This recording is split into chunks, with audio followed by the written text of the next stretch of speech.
Yeah. Well, I mean, we were talking about Richard Jewell there, a real person, but like, let's come right up to speed. You're taking on another real person. So listen, Yeah. Blackbird Man, what a gripping series. I think I did the whole thing in about 3 sittings. So just to summarize, it's the real life story of a felon called Jimmy Keene, played by Taron Egerton, who is offered the opportunity to have his 10-year sentence commuted if he acts as a mole for the FBI in prison to extract a confession from suspected murderer Larry Hall, who you play. So tell me, man, what attracted you to this project in the first place? Was it just different to what you'd done before? Was it the script?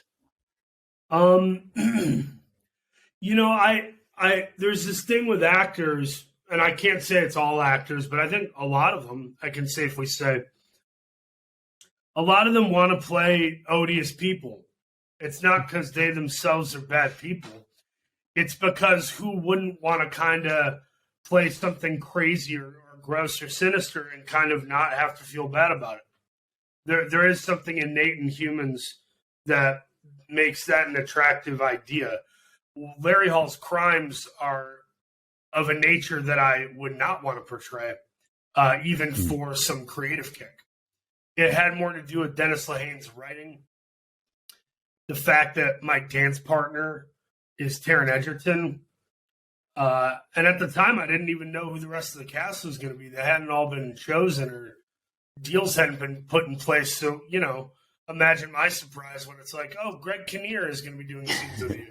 Also, you get a micro bit of a scene with Ray Liotta. It's like, dude, it was amazing. And I'm glad I played this because I know in time, you know they're going to ask me to play John Wayne Gacy.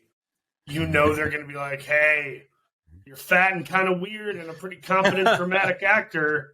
You want to play this guy? Like, I don't want to play John Wayne Gacy, really. I'd rather play Larry Hall with Dennis Lehane's dialogue, you know? I mean, it's a truly chilling performance. I mean, he is, you know, a fascinating character, this cunning, deceptive, game-playing man. What is it like for you as an actor inhabiting a character like that? Not fun would be the answer. But also, like, you know, you're playing a human being first. If you don't do the groundwork of who the human being is and how they got to where they are, then you're just kind of like, it's like saying you have a house because you bought wallpaper. Like, you got to really justify that base before you buy all the visual trappings of what makes that room an actual room.